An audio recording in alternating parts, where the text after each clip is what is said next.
안녕하세요.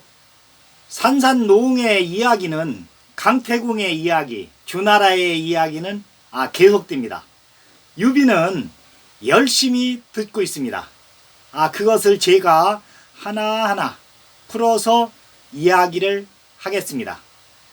지금 상나라의 주왕이 자살을 하고 모든 군마가 조가로 상나라 수도였던 조가성으로 이렇게 입성을 하게 됩니다.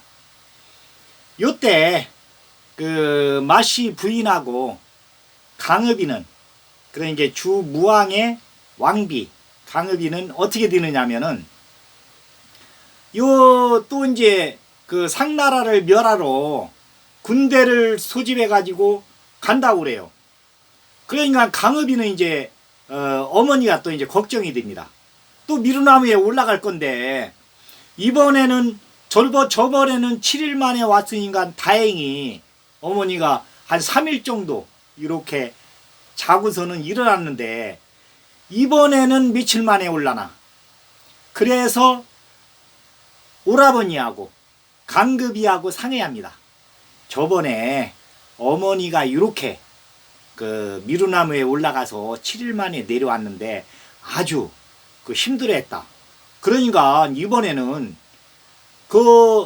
싸우러 갈 적에 파발마를 둬가지고 파발마를 한 10리 정도에 한 명씩 이렇게 둬가지고 계속적으로 리레이 형식으로 해서 무슨 일이 있으면 바로바로 연락하도록. 그러니까 무슨 일이 있어도 7일 만에 한 번씩은 연락이 올 수 있게 이렇게 해줘야 된다. 그러니까 지금 맹진에서 모기하루에서 조가까지 이렇게 연락이 되는데 중간에 심리에 한 명씩 놔두면은 하루면은 도착할 거다. 그러니까 7일 새벽에 그쪽에서 파발마를 보내고 또 7일 있다가니 또 새벽에 파발마를 보내고 하면은 여기에서 도착하면 여기에서는 이제 그 이튿날 새벽에 보낼 테니까 왔던 사람을 다시 보낼 테니 이쪽 사정을 적어가지고 보낼 테니까 그렇게 연락을 하는 게 좋겠습니다 하고 오라버니한테 강급이한테 이야기합니다. 그러니까 강급이도 그래 좋다. 이것은 우리끼리 할 게 아니라 아버님한테 얘기해서 공적으로 왕궁하고도 이렇게 통할 수 있도록 그렇게 하는 게 좋겠다. 그러면은 요 파발마를 가는 데마다 이렇게 둬가지고 연락할 수 있게 그렇게 하자. 이렇게 이제 연락이 됐어요. 그래서 이제 군대가 떠나는데 또 마씨 부인은 미루나무 그 꼭대기로 군대가 멀리 갈수록 꼭대기로 올라갑니다. 그래서 이제 7일이 됐는데 저녁 때 파발마가 왔어요. 그래서 강업이가 딱 보니까 상나라의 주왕이 자살을 하고 이겼답니다.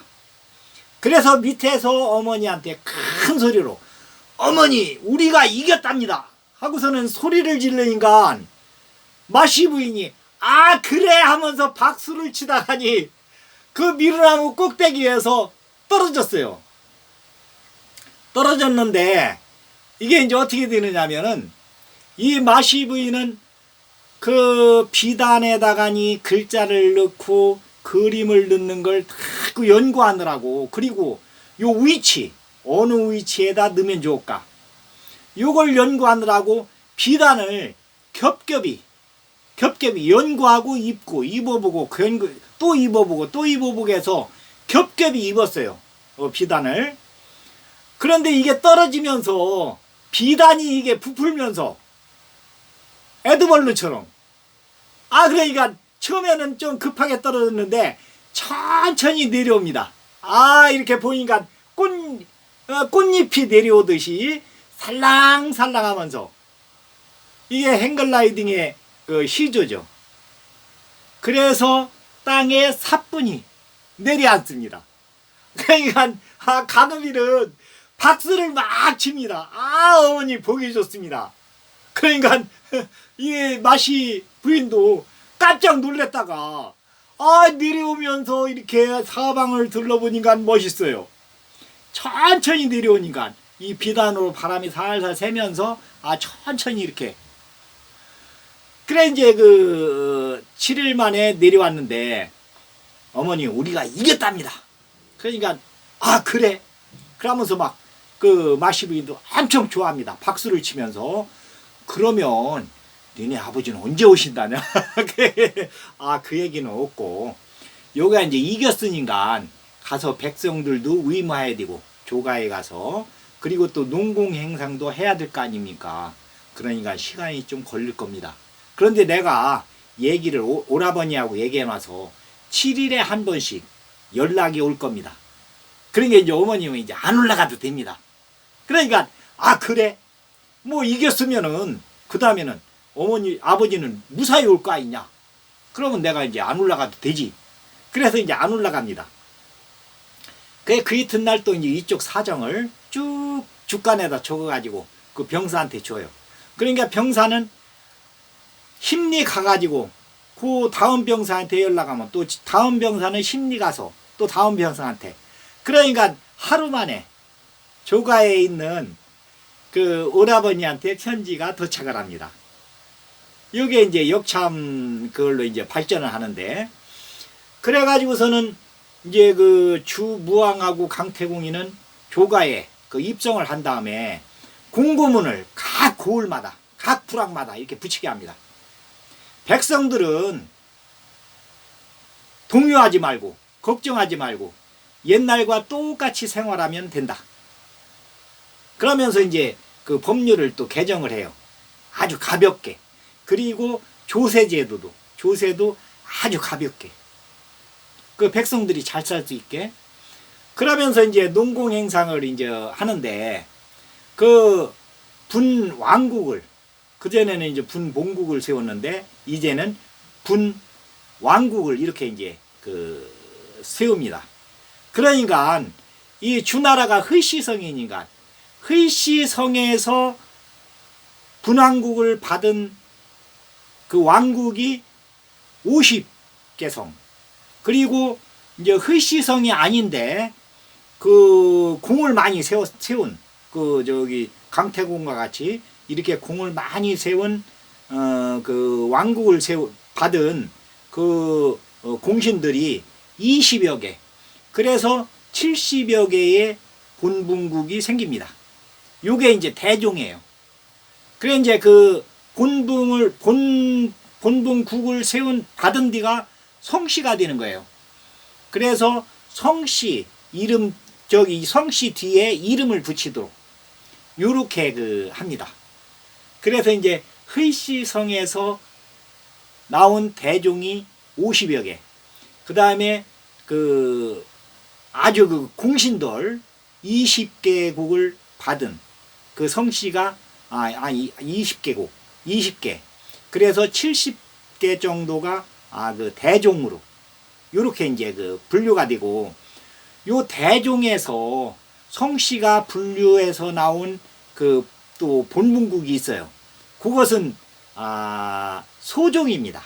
그러니까 강태공이를 얘기를 하자면은, 강태공이는 제 나라의 임치에 본 왕국을 받아요.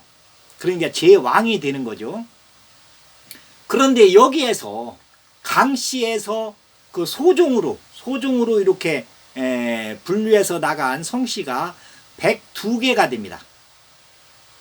그래서 그것은 대종하고 소종하고 이렇게 분류가 돼요.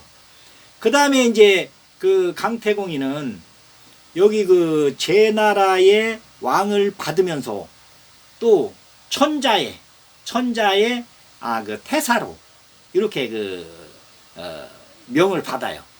그래서 제나라에 이제 일단은 후경으로 왔다가 제나라에 갔다가 강태공이는 또 후경으로 와서 천자들의 태사가 됩니다. 그러니까 이제 천자들의 스승이 되는 거죠.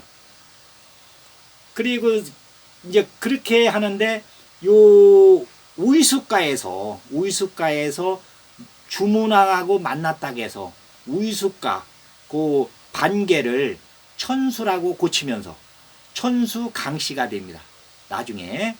그래서 이제 천수 강씨에서 이게 이제 본성이죠. 천수 강씨에서 밑으로 소종으로 이렇게 나간 성씨가 102개. 그런데 요 강태공이가 이제 그 죽은 날이 9월 12일이에요. 그러니까 그 음력으로 따지면 8월 3일. 그날은 이 소종까지 102개 성까지 모두 모여가지고 그 의관총에서 제를 지냅니다.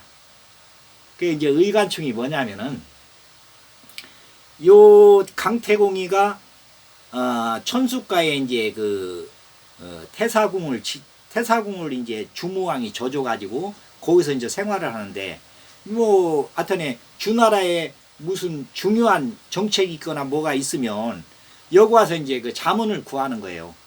강태공이한테. 그러면 이제 강태공이가 이제 이야기를 자세하게 이제 풀어줍니다. 그래서 이제 주나라가 이제 계속 부강하게 되는데, 그리고서는 이제 그 주나라에서 이제 가장 그 중요한 일을 한 것은 원력을 만들어서 농사를 질 때는 요 원력에 의해서 24절기, 그 절기를 24절기로 나눠가지고 요 절기에는 뭐를 해야 된다, 뭐를 해야 된다, 요 절기에는 뭐를 해야 된다. 그 하늘의 그 팔개에 따라서 24절기를 만들어가지고 그 백성들을 계도를 합니다.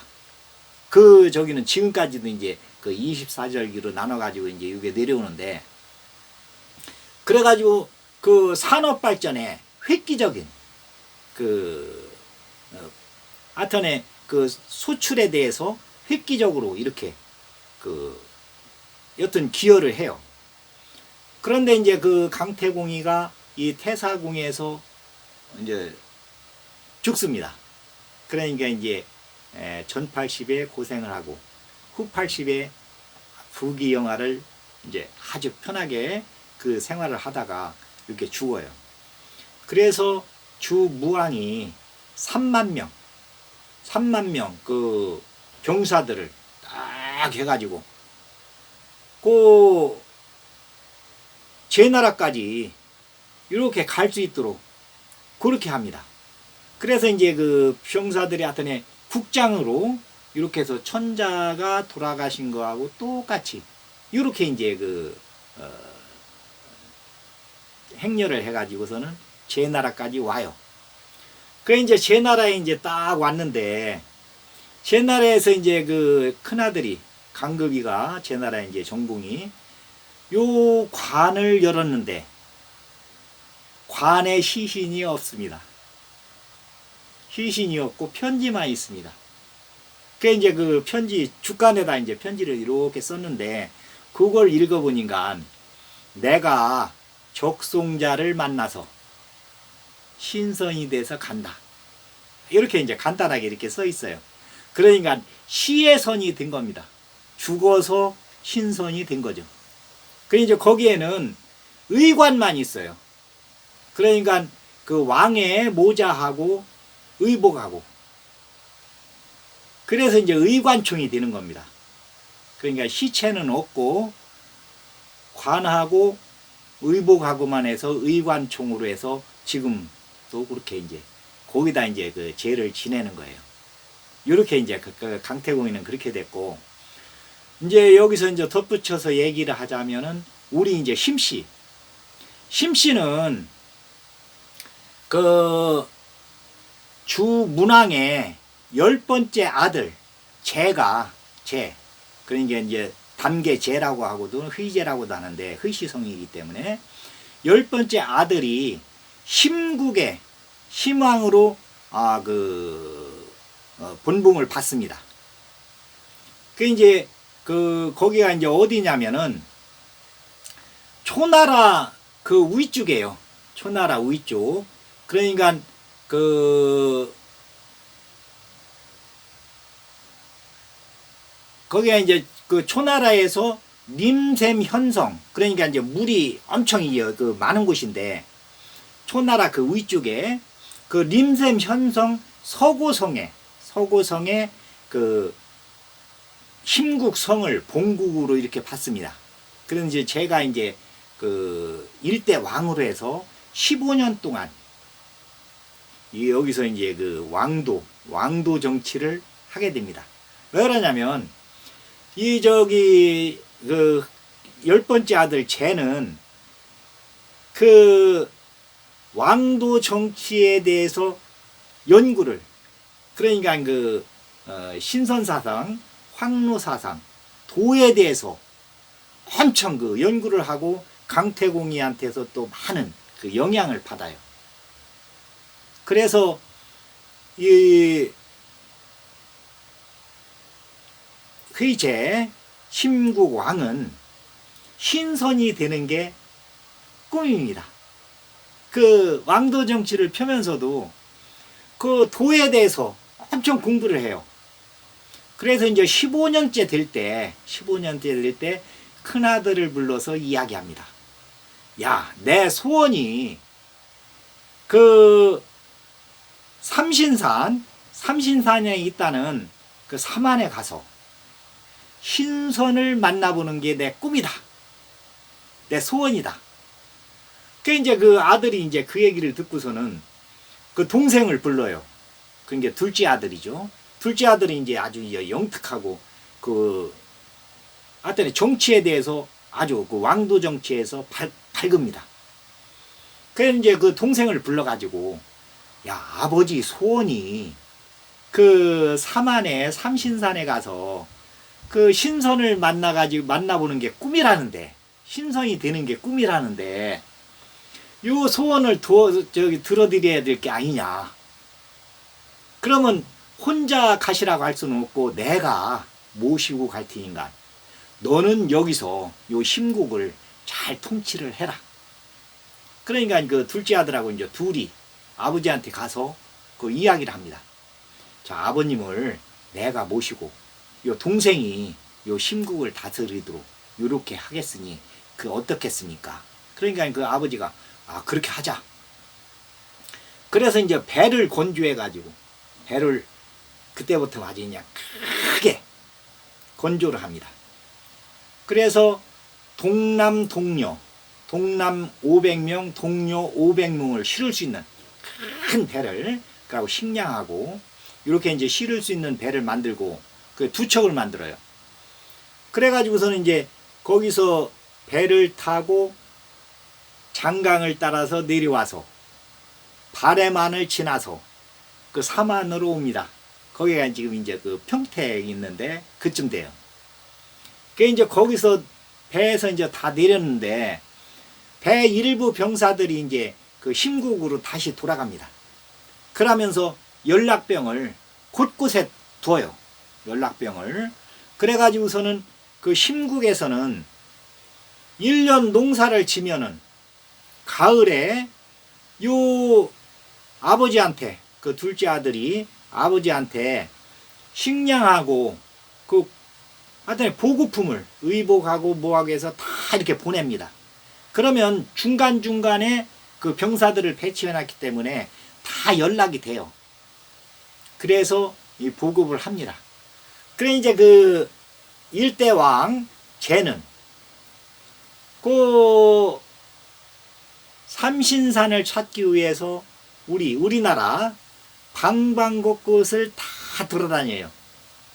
그런데 가는 데마다 산수가 수려하고 뭐 공기 좋고 물 좋고 뭐 여튼 안 좋은 데가 없어요. 가는 데마다 그냥 기분이 좋은 겁니다. 그런데 이제 그 삼신산을 찾는다고 아전에 뭐 그 우리나라 그 전국 방방곡곡을 다 다니는 거예요. 그 뭐 가을 이제 늦가을만 되면은 식량이 오니까 그건 뭐 식량에 대해서는 걱정할 게 없죠. 그 이제 심국에서는 계속 그 연락이 오는 거예요. 연락병이 오고 이렇게 해서 다니다가 지금 그 청송 조항산 밑에 거기에 도착을 했는데 아주 그 마음에 드는 거예요. 그 계곡하며 산하며 다 그냥 마음에 딱 들어요. 그래서 요 심국의 일대 왕이 여기에 이제 머무릅니다. 그러니까 이제 큰아들도 이제 여기에 머무르는 거죠. 그때도 이제 계속 그 심국에서는 그 식량이 오고 연락이 오고 이렇게 합니다.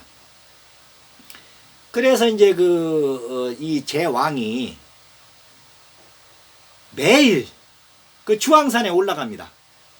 주황산에 올라가가지고서는 거기서 이제 신선을 만나게 돼요. 그 신선을 이제 만나고서는 내려와서 아들한테 그럽니다. 야, 내가 오늘 신선을 만났는데 내가 그 신선이 될지도 모르겠다. 만약에 내가 산에 올라갔다가 뭐 안 내려오면은 그 신선하고 같이 신선 세계에 간 줄 알아라. 이렇게 이제 그 아들한테 이야기를 합니다. 그래서 이제 거기서 이제 생활을 하다가 어느 날, 아버님이 이제 안 내려오는 거예요. 주황산에 올라갔는데. 그 이제 아들이 거기 이제 그 백성들하고 다 풀어가지고 찾아요. 찾는데 주황산 꼭대기에 바위 옆에 죽간이 하나 이제 놓여 있는데 거기에 써 있습니다. 내가 적송자를 만나서 신선 세계로 들어간다. 이렇게 이제 딱 써 있는 거예요. 그래서 이제 그 전에는 이제 그 주황산이 이름이 아니었고 이름은 없었지만 하여튼 좋은 산이 이렇게 됐었는데 주나라의 왕이 와서 신선이 됐다. 그래서 주황산입니다. 거기가. 그리고 이제 우리 이제 심씨는 거기에서 이제 청송에서 계속 이제 살게 돼요. 그러면 이제 나는 이제 어떻게 되냐면은 그때부터 이렇게 따지자면은 127대 손이에요. 내가 127대 손. 지금부터 뭐 3000년도 좀 더 됐으니까 3000년 전 그때 이야기니까 지금.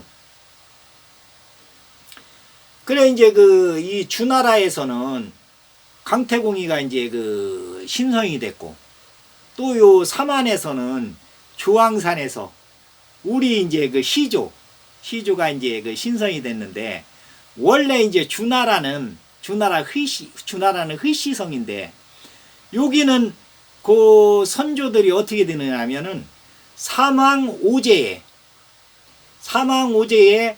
그 오제 중에 하나인 황제 헌원씨가 유흥국에서 이제 살아요.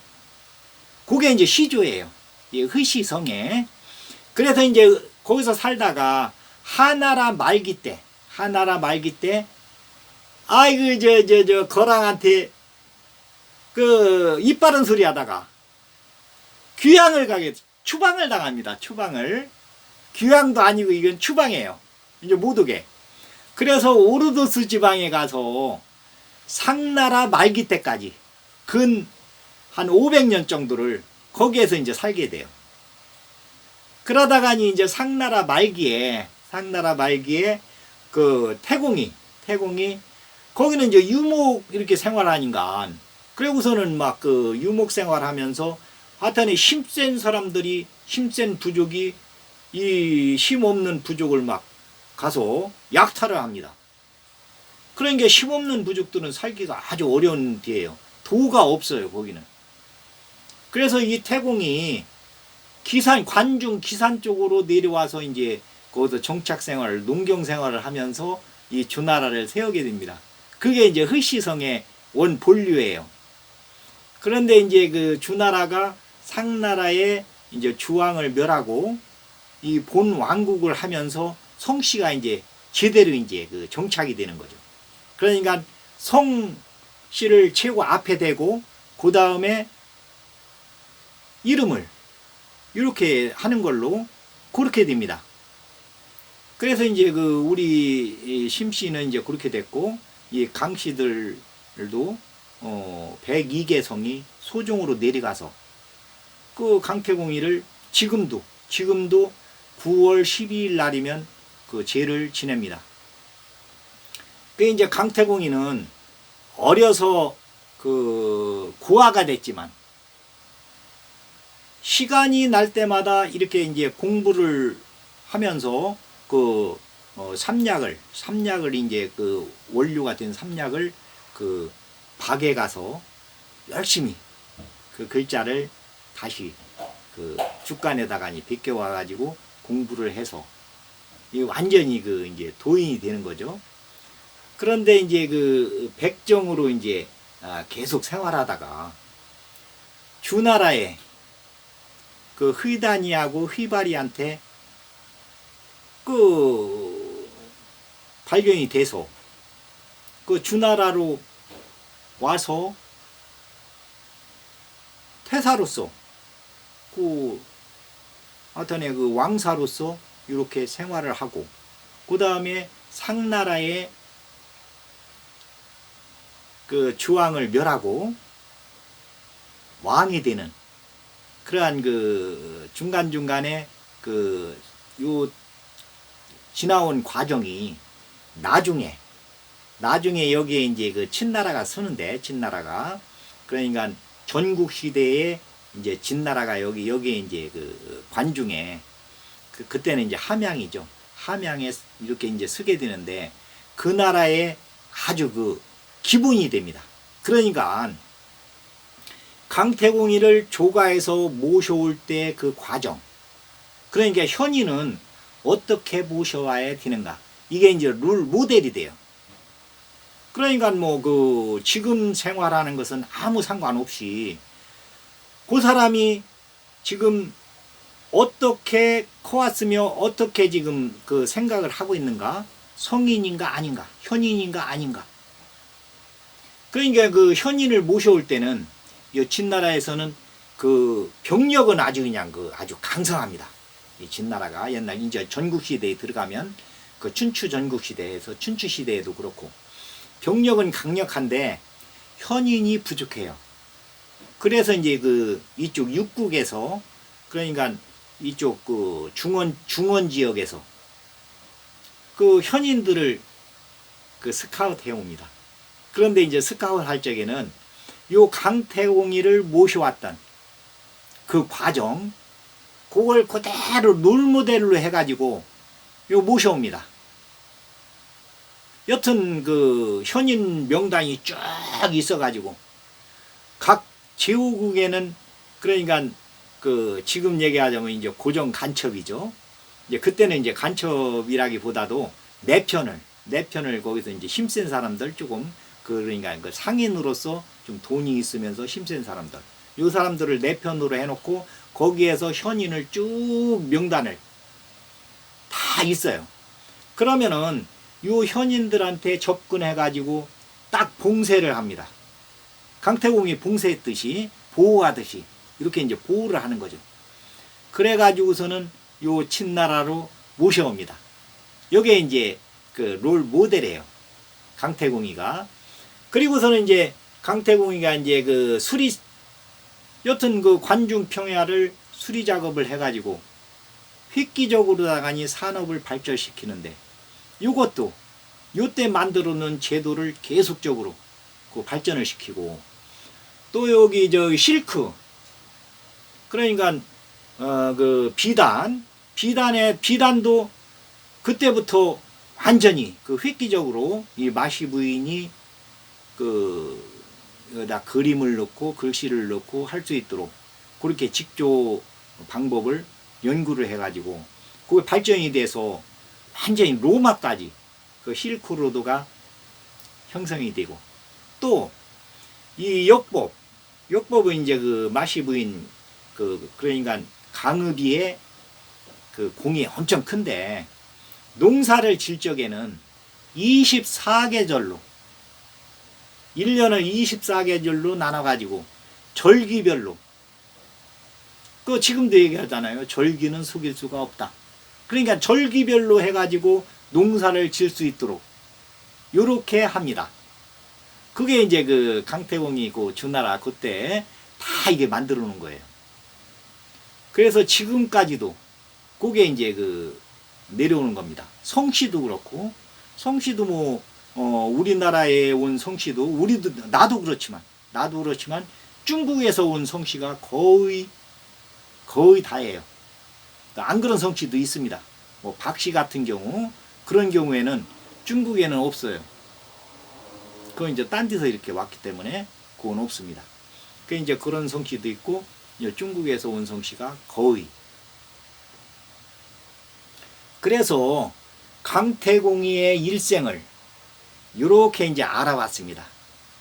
그러면 이제 그 다음 시간에는 요 서주의 마지막 왕, 유왕이 또 그 걸왕이나 주왕과 같은 그런 길을 또 걷게 됩니다.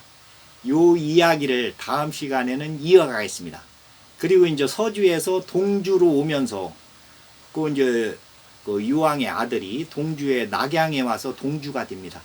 그러면서 이제 춘추 시대가 시작되고 그 다음에 이제 이어서 이제 그 전국 시대가 이제 시작이 되는데 그 이야기는 다음 시간에 하겠습니다. 감사합니다.